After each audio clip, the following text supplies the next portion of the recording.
Xiaomi just added to its list of devices that will not receive updates to new models of Redmi and Little, so let me tell you, because if you have one of these devices, you will stop receiving updates of HyperOS.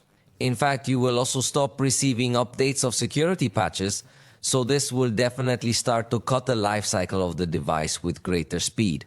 Although it does not mean that it will no longer work or anything like that, but let's say they have the numbered years.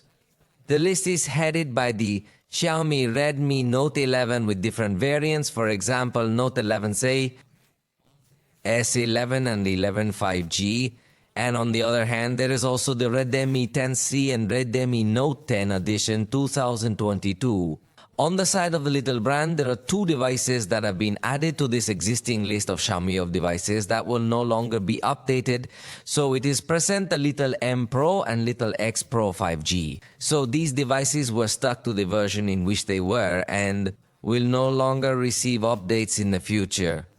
Applications request a minimum version of Android to run. That is not met, you're going to have a little more problems. But it seems that these minimum requirements for applications have stayed around Android 5, so it would be very complicated that in very near years this comes to pass, so I think you should be relatively calm.